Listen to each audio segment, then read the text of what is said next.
या आहेत मसाला पालक पुऱ्या।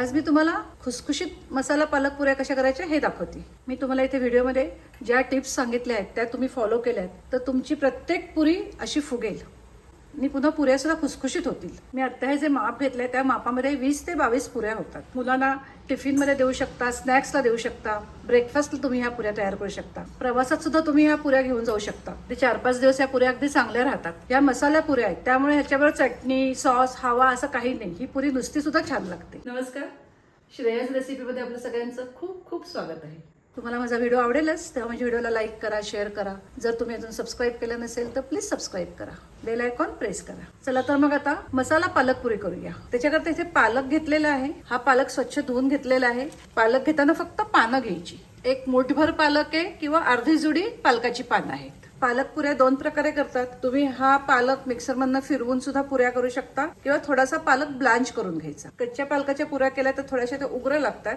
त्यामुळे थोडासा शिजवून पालक घ्यायचा, त्या पुऱ्या जास्त चांगल्या होतात। पालक ब्लांच करूया। एक पातेला घेतलाय, पातेल्यामध्ये अगदी पाव वाटी पाणी मिक्स करते मी किंवा लहान वाटी अशी। ती बघा पाण्याला उकळी आली आहे, त्याच्यात हा पालक घालूया। गॅसची फ्लेम लो करायची। आता हा पालक मी जरा थोडा खालीवर करून घेते। त्याचा थोडासा हा रंग बदलला की गॅस बंद करायचा आहे। मी आता गॅस बंद करते। 2 ते 3 मिनिटच हा पालक ब्लांच करून घ्यायचा। आपल्याला अगदी खूप शिजायला नकोय पालक, थोडा शिजला तरी चालेल। आता बर्फाच्या पाण्यामध्ये हा पालक घालूया। बर्फाचे क्यूब घेतलेले आणि थोडंसं पाणी मिक्स केलेलं आहे, त्यात हा पालक घालते। असं केल्यामुळे पालकाचा हिरवा रंग अगदी चांगला राहतो। हे पाणी फेकू नका, पुरीचं पीठ भिजवायला त्या उपयोगाला येईल। आता ह्याच्यामध्ये बर्फाच्या पाण्यामध्ये 5 मिनिटं राहू दे, जास्त नाही। आज मी तुम्हाला इथे मसाला पालक पुरी दाखवते। त्याच्याकरता आलं घेतलेलं आहे 1-1.5 इंच आणि 2 हिरव्या मिरच्या घेतलेल्या आहेत। त्या आधी वाटून घेऊया।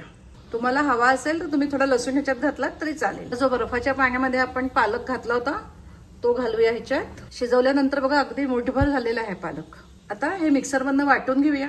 रंग बघा किती छान राहिलेला आहे। इथे 2 चमचे रवा घेते मी, 2 सपाट चमचे रवा घ्यायचा। 0 नंबरचा रवा आहे।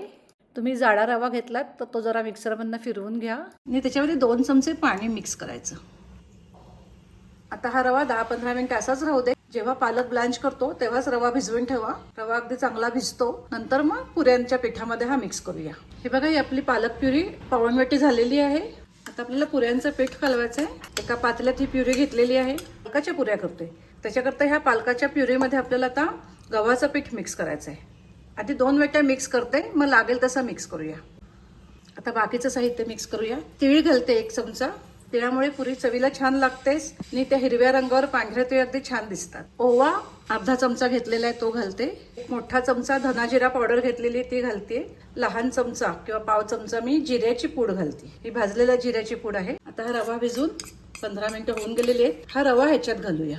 रवा असा भिजून का घालायचा की त्याच्यामुळे पुरी फुगल्यानंतर ती पुन्हा खाली बसत नाही, टम्मच्या टम्म फुगलेली राहते। 1 चमचा तूप घालते, साजूक तूप घालायचं, त्याच्यामुळे पुरी खुसखुशीत होते। अगदी 1 पिंच हिंग, हिरवी मिरची घातलेलीच आहे तर सुद्धा 1 लहान चमचा किंवा पाव चमचा लाल तिखट घालतेय।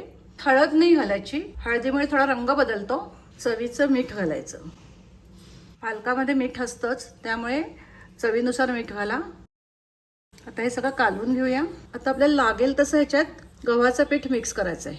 नेहमी जशा पुऱ्या करतो तेव्हा जशी घट्ट कणिक भिजवतो तशीच आता आपल्याला भिजवायची। इथे आपण मसाला पुरी करतोय त्याच्याकरता थोडासा गरम मसाला घालायचा, तो आधीच घाला, माझा राहिला मी आता घालतेय। याच्यात लसूण घालत नाही होत त्यामुळे थोडासा मसाला घालायचा। आधी या पालकाच्या प्युरीमध्येच मी सगळं पीठ कालवून घेतलेलं आहे। आता लागेल तसा पाण्याचा हात लावायचा। हे जे मिक्सरचं भांडं होतं ते धुवून घेतलेलं आहे, त्यातलंच पाणी वापरते। अगदी हे बघा अगदी थोडंसं घेतलेलं आहे। ओवा सुद्धा भरपूर घालायचा, ओव्यामुळे फार छान चव येते या पुरीला। हे बघा आपलं पुरीचं पीठ किंवा कणिक मळून झालेली आहे। किती घट्ट झाली आहे बघा, अशी घट्ट भिजवायची, त्यामुळे पुऱ्या चांगल्या फुगतात। पुरी लाटताना आपल्याला पीठ तेल काही लावायला लागत नाही। आता अगदी थोडंसं तूप घेतलंय, तेला वरून लावूया। आता हे 15 मिनिटं झाकून असंच राहू दे। 15 ते 20 मिनिटांनी पुऱ्या करूया। 15-20 मिनिटं झालेली आहेत। आता पुऱ्या करूया। छान घट्ट असं आपलं हे पीठ मळलं गेलेलं आहे, असंच पाहिजे। आता हे चांगलं मळून घेऊया, चांगलं मळून घ्यायचं। आता ह्याच्या लहान लहान लाट्या करून घेऊया। बाजूला राहू दे, झाकून ठेवून द्यायचं. एकसारखे सगळे गोळे करून घ्यायचे. आता पुऱ्या करूया. फुलपाट्याला तेलाचा तुपाचा जरा हात लावून घ्यायचा, लाटण्याला पण लावून घ्यायचा हात असा. पुरी लाटताना जास्त जाड नाही, जास्त पातळ नाही अशी लाटायची. पातळ केलीत तर ती फुगत नाही आणि जाड केलीत तर ती कचवट होते. मी नेहमी एकावेळी 5 पुऱ्या करून घेते आणि मग तळते. एकदा तेल तापलेलं असलं की मग ते छान तळल्या जातात. आणि पुन्हा गॅस बारीक करते आणि पुन्हा 5 पुऱ्या करून घेते. पुरी करताना आधी प्रत्येक वेळ हा गोळा चांगला हातावर मळून घ्यायचा आणि त्याला अशा कडा जात नाहीत. आता अशा मी ह्या पुऱ्या करून घेते. पुरी सगळीकडून सारखी लाटून घ्यायची. खूप जाड नाही, खूप पातळ नाही अशी आहे. आता पुऱ्या तळून घेऊया. तेल तापल्या का बघूया. पुऱ्यांकरता तेल चांगलं तापवून घ्यायचं. तेल चांगलं तापलेलं आहे. आता पुरी तळूया. असं तेल उडवायचं. किती छान पुरी फुगली आहे बघा. ह्या पुऱ्या वेळेला अजिबात वेळ लागत नाहीत. काढूया आता.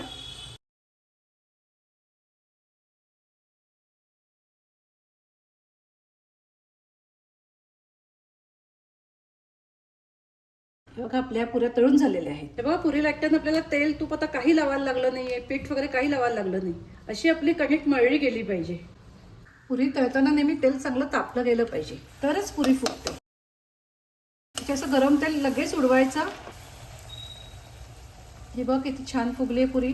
जरा प्रेस करायची पुरी थोडीशी की छान फुगते. मी ह्या उरलेल्या पुऱ्या करून घेते. अशा आपल्या ह्या पालकाच्या पुऱ्या तयार झालेल्या आहेत. प्रत्येक पुरी फुगलेली आहे आणि ह्या पुऱ्या लगेच बसत नाहीत. अशा फुगलेल्याच्या फुगलेल्याच राहतात. तुम्ही नक्की करून बघा.